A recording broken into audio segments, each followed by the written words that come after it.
Doctor Fatima Sheikh और माननीय कांशीराम साहब को नमन करते हुए मैं अपनी बात रखता हूँ। तो हमें सत्यनारायण जी महाराज जी को सुनना है और हमारे बड़े बड़े चीफ गेस्ट हमने बाहर से बुलाए उसको भी सुनना है। तो मैं शॉर्ट में अपनी बात रखूंगा।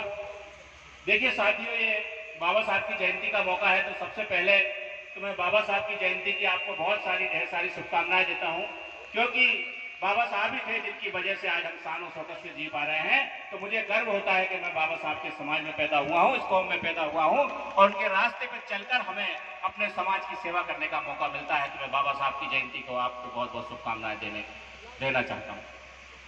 साथियों, भाषण का वक्त नहीं है, अब देश में एक अलग माहौल है। हमें समझने की आवश्यकता है कि अब एक समय था जब माननीय कांशीराम साहब का जमाना था और कोई भी अम्बेडकरवादी आता था तो सिर्फ एक बात करता था कि बाबा साहब का ये मिशन है और बाबा साहब के मिशन को आगे बढ़ाना है। पर समय के साथ बाबा साहब अम्बेडकर का कारवा आगे बढ़ने लगा, मिशन तेजी से आगे बढ़ने लगा और मिशन जैसे ही तेजी से आगे बढ़ने लगा तो मिलावटखोर हमारे बीच में अब घुसने लगे। अब वक्त है सही और गलत की पहचान का। अब जे भी दोस्त भी बोलेगा और दुश्मन भी बोलेगा। अब जे भी आपका भी बोलेगा और पराया भी बोलेगा।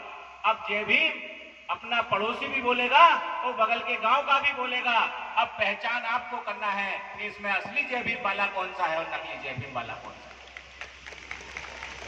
ये बड़ा कठिन दौर है। जब एक समय था कांशीराम साहब का, तो उस समय बाबा साहब अम्बेडकर की बात होती थी तो केवल बाबा साहब अम्बेडकर की बात होती थी, कोई मिलावट कोई धोखा नहीं होता था। लेकिन अब जय भीम बोलकर आपके बीच में घुसेंगे और लोग बताएंगे कि हम भी बाबा साहब अम्बेडकर के अनुयायी हैं। लेकिन देश में आज भी हरिजन जिंदा हैं, आज भी बाबा साहब के अम्बेडकरवादी नहीं बने हैं। हरिजन आज भी जिंदा है और आज भी वो वही गांधीवादी व्यवस्था को इस देश में लागू करना चाहते हैं और वो कहीं और नहीं हमारे समाज में जिंदा है।